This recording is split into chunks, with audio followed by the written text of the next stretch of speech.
Well, we're getting closer. All parties are talking in this Ukraine rare earth minerals deal, whatever the general framework looks like.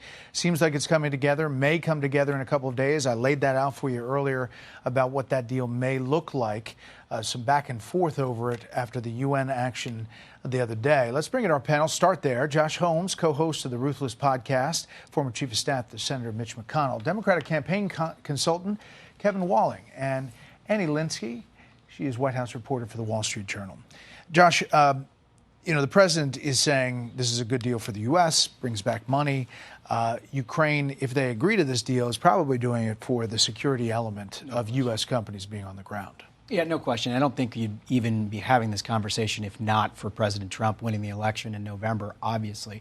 And I'm always astounded at how many people sort of misassess Trump's foreign policy, right? Everybody, he's a isolationist or he's pro-Putin or whatever. No, he asks basically one question and what's in it for us. And I think what you're seeing with this deal in particular is you're getting some guarantees, some real financial, potentially gigantic financial benefits as it relates to the continued security of Ukraine. You know, that UN action and the U.S. not voting to say that Russia was the aggressor in Ukraine really did ruffle some feathers in Kyiv, in Europe, and it may have kind of slowed down this deal getting locked in, Annie. But the president answered that the other day, or he was asked that and said, it's self-explanatory why I'm not doing that. Yeah, his response was he's looking forward, not backward.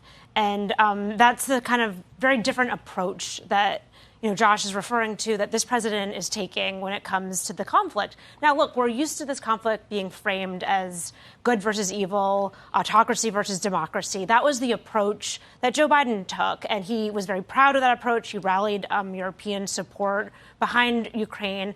But 3 years into the conflict, the United States is in a very different position, and it does feel like, in D.C. at least, it feels like there might be some movement towards stopping the fighting. Kevin, the security guarantee, I talked about that with Macron. They're willing to do troops. I think the U.K. Prime Minister is willing to do that. I'll talk to him on Thursday. What the U.S. security guarantee looks like is a little bit hazier.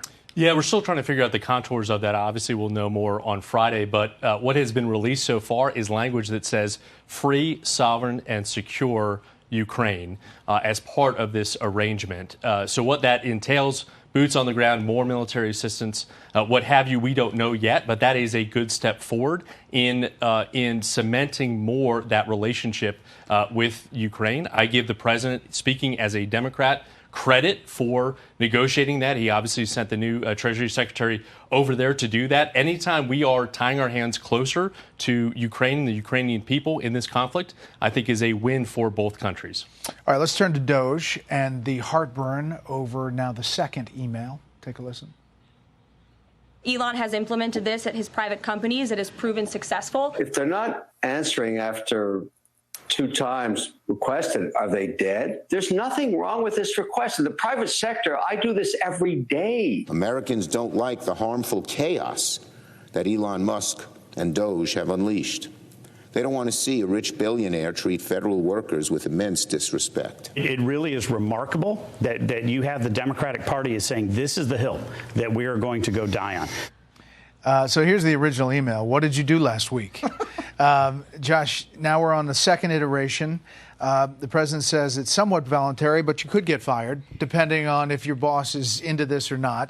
Basically, what the administration is saying is every department agency is dealing with it separately, but it's an effort to be a bed check. Are you really working? What did you do? Consistently, one of the most effective things that President Trump and his entire team have done for years now is create an argument that, regardless of its practicality, highlights an absurdity of which the vast majority of the American people completely identify with. What is it that you say you do here? It's not exactly I think it was a scene in The Office where the guy cannot come up with what he did, and he just walks away. Not a particularly complicated question, one that many Americans grapple with, but yet this has highlighted this discussion that they're trying to talk about, which is there's a big bloated federal bureaucracy here. It would be nice if we did something about it. And so, Kevin, fighting that on the other side, Democrats are giving these big speeches and it's offensive, but yet, 5 things you did doesn't seem that tough. Yeah, I think Democrats need to strike this middle ground. We can't be in defense of a bloated federal budget, right? We've got to be supportive of where we can cut, where it makes sense with fraud and abuse. And you've seen that line kind of drawn by Hakeem Jeffries appointing members to the DOJ subcommittee in the House, a willingness for Democrats to say, okay, let's come to the table. But Democrats have to be invited to that table. We have recommendations that have fallen on deaf ears, and you're seeing this kind of unilateral action from this DOJ committee, whether, this special status of Elon Musk, the temporary status of the administrator of this DOJ committee, more questions than answers of the operation of this. Democrats are willing to play, but we just want a seat at the table and a place to make our voices heard. And maybe it's not as chaotic as exactly what you're saying. Jamie Dimon, well respected on both sides, had this to say about this whole operation.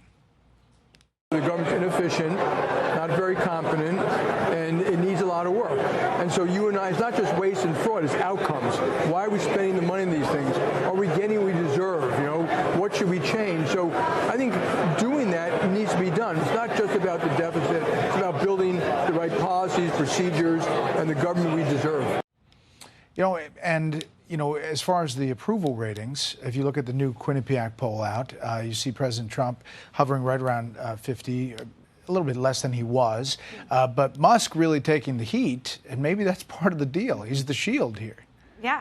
No, I think that is sort of part of the way that this arrangement is working, that Musk is doing some of the really politically difficult work, and you're just seeing him take all sorts of incoming, and he very much is a shield to Trump. The other thing that I thought was really interesting that happened today was when Carolyn Leavitt was asked about sort of who is going to decide which of these workers is fired, and there is more of a movement towards the Senate-approved cabinet secretaries being the ones to sort of make that final evaluation.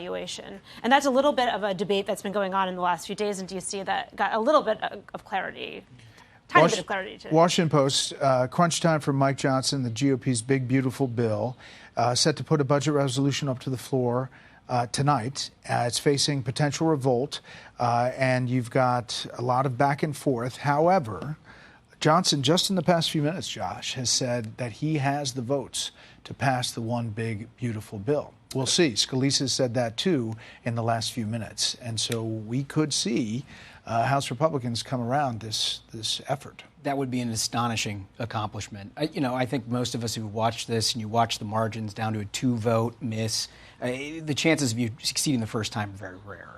And I figured it would take a couple of machinations before we got there. If they did it on the first time, that is a huge accomplishment.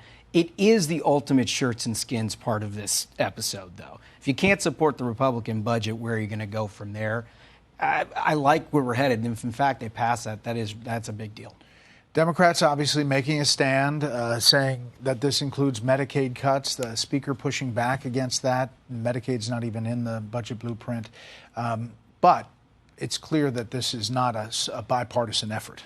Yeah, I mean, there's a little dance that the Republicans are doing. They have to cut $880 billion rather, from under the jurisdiction of the Energy and Commerce Committee. That's Medicaid cuts. 41 million children in this country rely on Medicaid directly for their health insurance. It's going to decimate rural health care. You're seeing pushback in all of these district town halls that we're seeing, from Georgia to Washington State to Illinois. Some uncertainty with Republicans. You played the clip earlier in the show, Brett, with Nicole Malintakis. Real fears about implications for Medicare and Medicaid cuts in her district.